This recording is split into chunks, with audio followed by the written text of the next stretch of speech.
Hello and welcome to today's video. My name's Haley, and this video is going to be a continuation discussing the shadow frequency within the 13th gene key, listening through love, discord.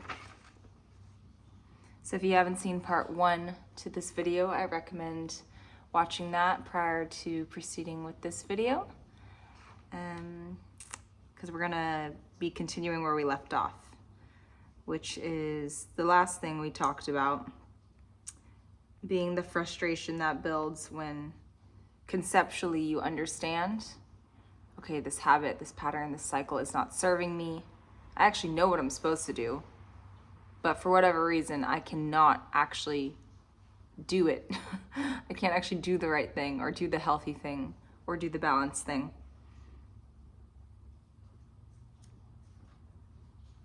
So kind of the roadblock you hit when your 5% conscious mind, prefrontal cortex, sees the gist of things, but then the 95% of your subconscious can't get your body online to take the actions or inactions it needs to in order to elevate you into a higher frequency or a new level of love.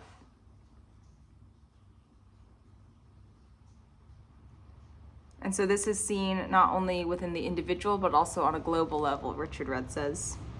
Throughout all of human history, we see the same cycles being repeated over and over, but each time with slightly different nuances. So just as a person can have different forms of addiction, for instance, maybe you're first addicted to wine, and then it transitions to addiction to beer, and then transitions to addiction to drugs. It's the same current taking different form. This can happen throughout an individual's life. In the same way, if you zoom out and look at history, you can see the same cycles of oppression being repeated, of fear programming being demonstrated, all with slightly different nuances. But today, more than ever, globally and individually, there's more awareness than ever of the problem. This is a good thing, right? We're aware we have issues. We're aware that there's global warming. We're aware there's trash everywhere. We're aware that there's human trafficking. We're aware that, there's like war and bloodshed, and I could keep going, right? We're aware of all these things. And that's kind of where we are. Little is being done about it. But awareness is the first step to change. You can't change something if you don't first see what needs to be transmuted. He does remind us, however, this hard truth that, however, awareness does not change the human behavior. This is just the first step. We hear the discord that we are creating, but we do not listen to it. Once again, listening would imply action. So another way to paint this for the current reality is we hear and we see the discord. Hearing implies awareness. Listening implies awareness and action. And so the way to graduate from this discord, the shadow of discord, into the gift of discernment is to transmute hearing into listening. And to tack onto this awareness that we have, which is, yay, that's a good step, but to tack onto that action, embodied action. Taking action toward picking up the trash on the beaches. Taking action towards creating peace instead of war.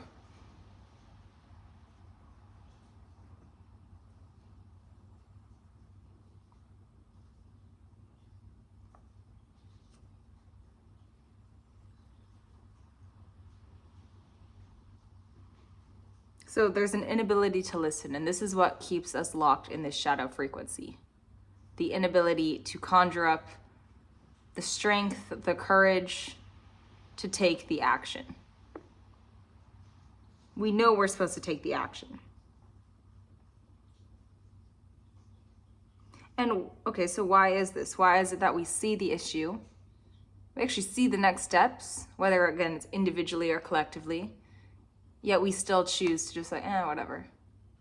Oh, it's too hard. Oh, not right now. I don't have enough energy. There's excuses, right? And these excuses are what allow us to choose to stay within the shadow frequency of discord. And this is because of instant gratification, short-term agendas, addiction to novelty, kind of the ego's desire to always be satiated, wants it right now. And so the inverse of this being delayed gratification, patience, seeing the wisdom in pursuing peace rather than instantly slapping on a quick fix or a cover-up.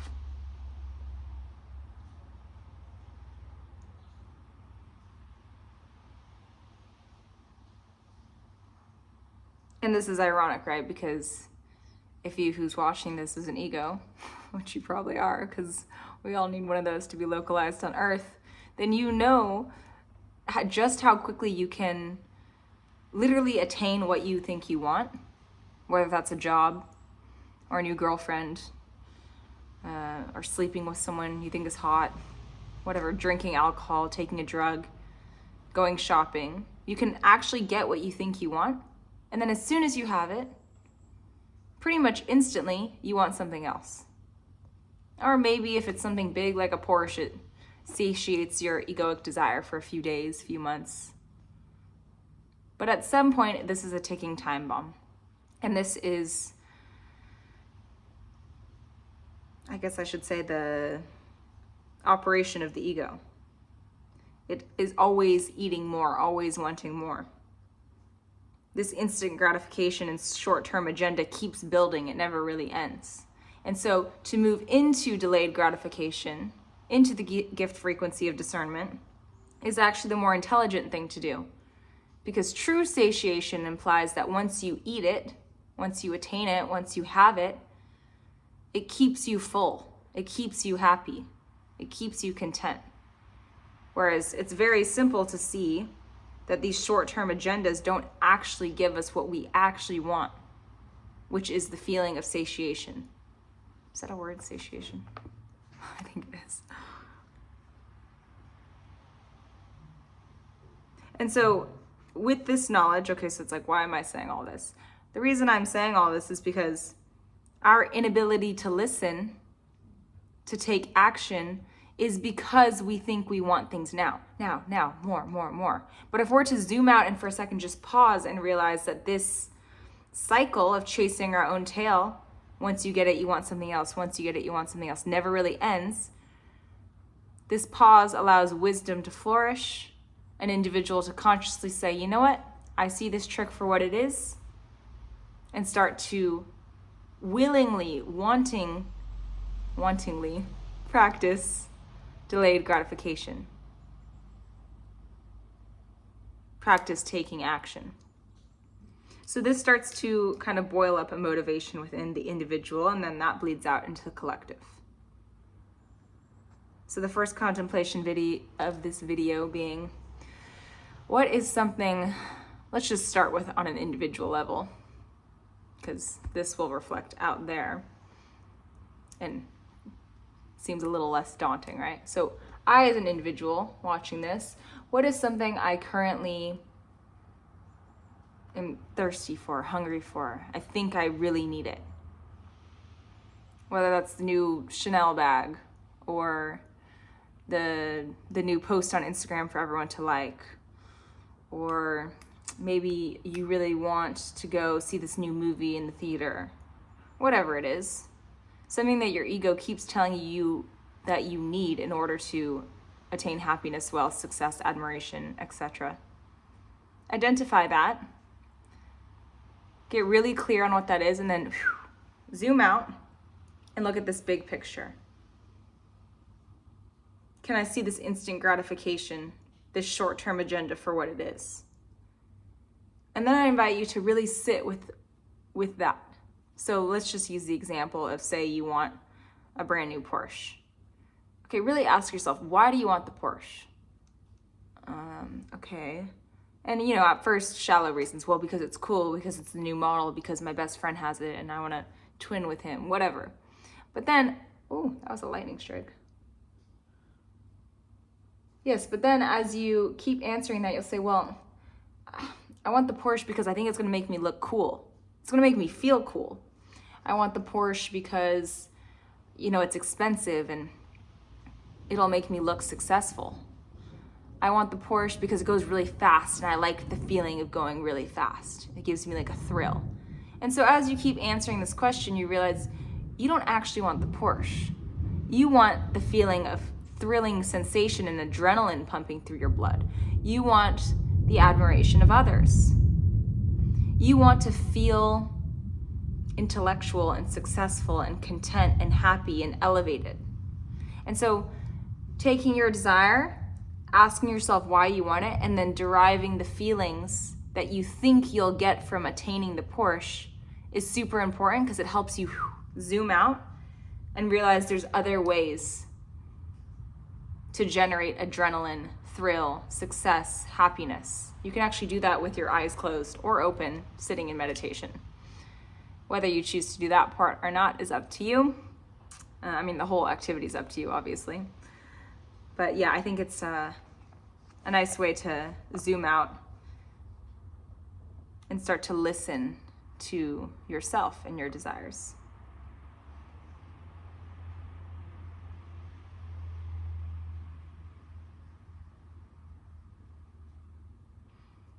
Richard Rudd points out something here that's really sad and true. I read this and I was like, oh. He says, we no longer believe collectively that we can surmount our own nature and create a truly peaceful world. And to a certain degree, that's true, right? A lot of us think this is such a daunting task to actually reform the world, restore peace, live in harmony and balance. And this is also why, personally, I really do believe it's maybe a little bit less daunting to start to work on the self. Because, okay, maybe this is woo-woo, but ultimately, the collective is a reflection of the self. So you can either go out there and tackle, or you can go in here and tackle. And by tackle, I mean shine your light of awareness and start to generate actions that will create change for the better. And neither is right or wrong. If you who's watching this feels more called to go out there and tackle, by all means, choose an issue that sparks your interest and ignites your heart and do so. But it's just as beneficial, even though maybe on a 3D level, not quite as obvious, to also tackle your own instant gratification, your own inability to truly listen, and really get to the bottom of your own desires and unpack what those actually mean and what those actually are asking for within you. And that will reflect into the outside world. This is what I found, at least.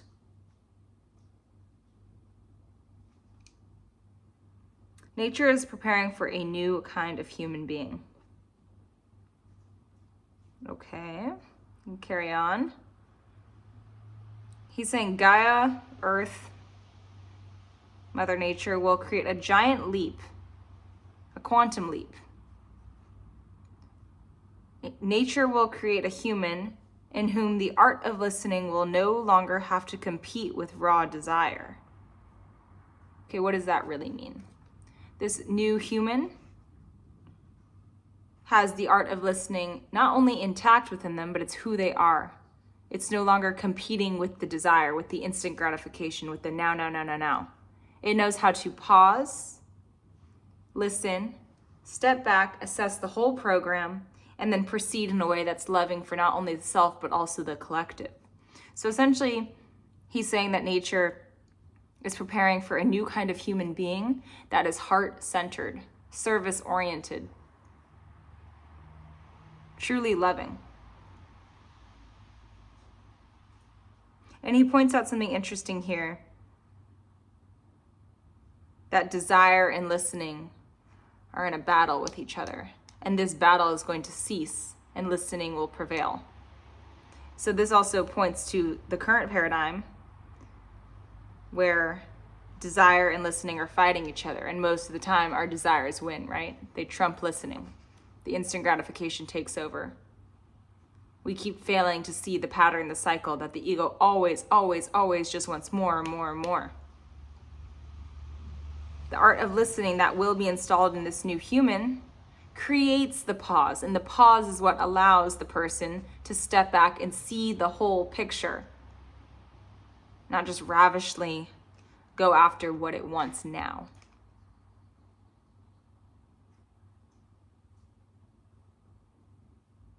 So the shift to fourth density consciousness, heart-based consciousness, is what is on the horizon. And also, I'll just note that it's not like the art of listening isn't prevalent anywhere right now.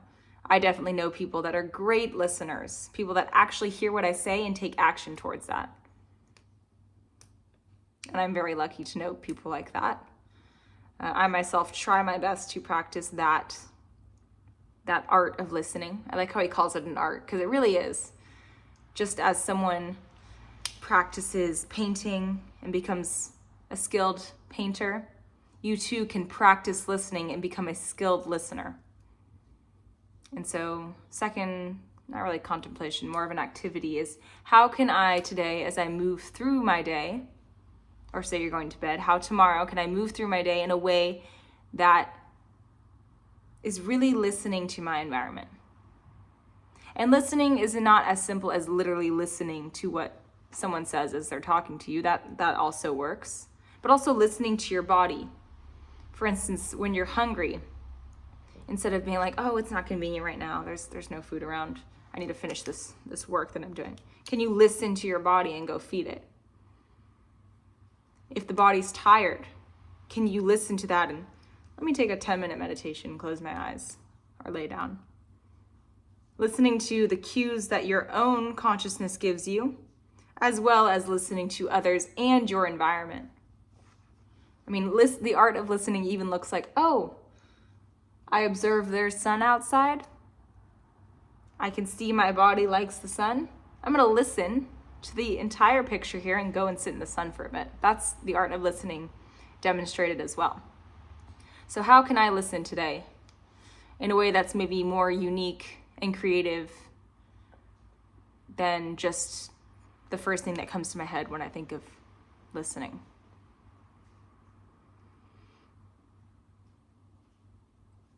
So now going over the repressive and the reactive nature of this shadow of discord. Repressive rhymes with depressive. You can think of like a lack of energy here. And it is permissive. He says these people pretend to be empathetic and sympathetic, but they actually do nothing. So the most clear depiction of this I can provide you guys is the person who's an activist, but like all they do is post on Instagram about how horrible X, Y, and Z is. And they're not actually really taking any action. They're just kind of like mixing this pot of distress,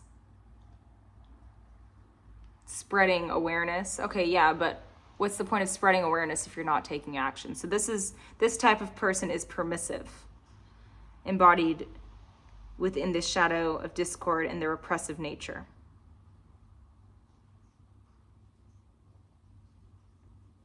They let others walk all over them without learning anything. Once again, they're just kind of intaking information and regurgitating it on their Instagram or to others. They're just talking about it. They're not actually doing any research and taking any inspired action to create a real change. They mistake hearing for listening. And by doing this, they cut themselves off emotionally from others in their environment. They're not actually connected to the issue that they think they're helping. And this, I'm just going to remind everyone that this is an unconscious state of being. So the person who's doing this might not even be aware that they're doing this. They might actually think they're helping, which is ridiculous, right? But keeping that in mind and allowing yourself to have compassion for yourself when you demonstrate this and you realize it, or when you witness it within another, most likely, more likely than not, it is an unconscious state of being, which again does not excuse it, but it does allow room for compassion to infiltrate. It's an emotional repression.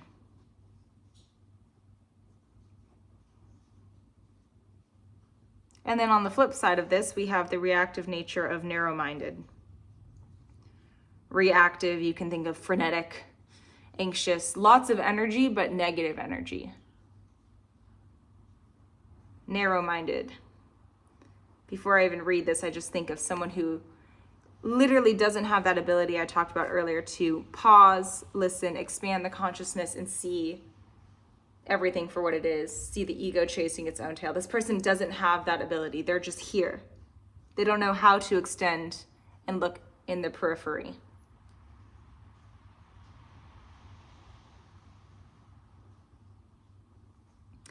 These people will disagree with you no matter what you say. Once again, it's their point of view, their way or the highway. They don't know how to extend their point of view and see around them. They don't have the capacity to do so. Therefore, argumentation is their main mode of transportation. It's how they navigate through the world. They get stuck in their own reactionary emotional pattern, and then they make a lifestyle out of it. They make a story, they build a brand, they build an Instagram, whatever. And you know people like this, the person who's always talking about the same thing, or that same issue, that same complaint. Oh, well, it's because this happened, or oh, well, no, this is my life. Like, it's always just the same kind of bullshit with this person. And maybe you yourself who's watching this is like, oof, yeah, you're calling me out. I've done that. I've definitely, been stuck in this reactive nature of narrow-mindedness before. And it's ironic, right? Because this person might actually ignite a conversation with another and even act interested in discussion, but really every single time they're just waiting for another opening for them to push their agenda through. They don't actually want to enlighten themselves to other points of view. They just want to be right. It's a very prideful state of being.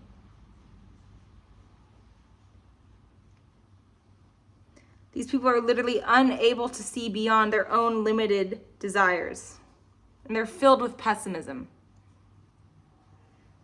And as I'm reading this, it really reminds me of when a friend of mine first brought to my attention that I had an eating disorder and I needed help.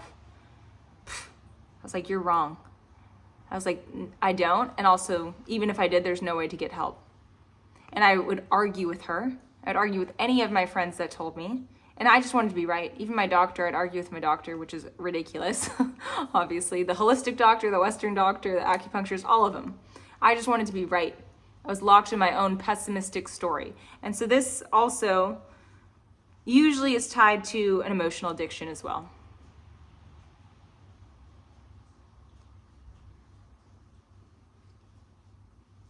So I think it's ironic because you can actually be addicted to something that's not good for you, right? I was addicted to the story I had that, oh no, I can't get better. Even if I had an eating disorder, I can't get better. There's no hope. You're all wrong. When really, these people in my life are lovingly trying to invite me to see that there's a new reality filled with more food and more love and more health. And it's until the person breaks free from this narrow-mindedness and is willing to start to peek into the periphery that it starts to even allow a new perception to become their reality. And if there's never that willingness, you stay locked here in your own pessimistic story. So this is really interesting. There needs to be a willingness, an actual even mini desire to peek out. And then eventually it gets a little bit easier to look around. And it's founded, that was lightning. This is founded upon fear patterns.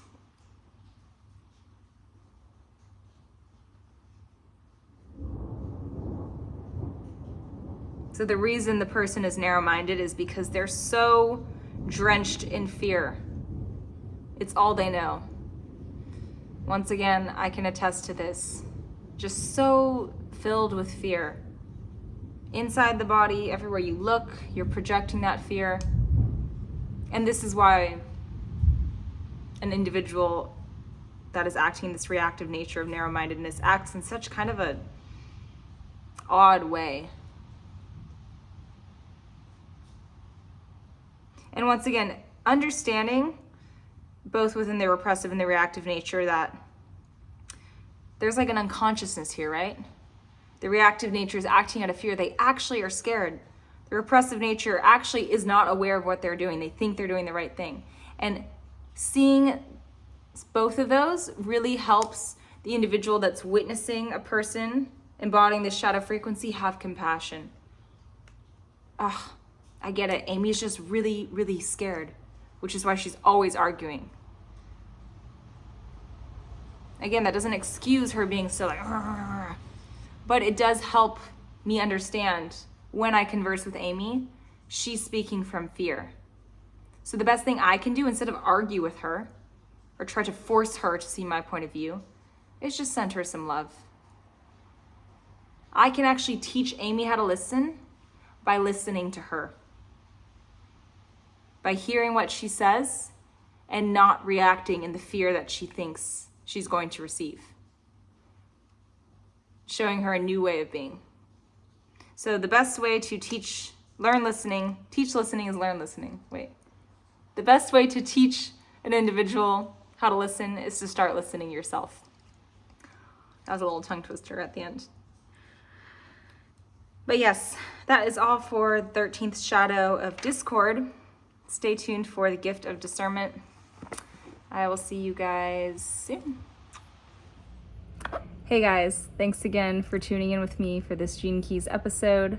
I also just wanted to come on here and start promoting my one-to-one coaching that I offer to women and girls ages 16 to 35.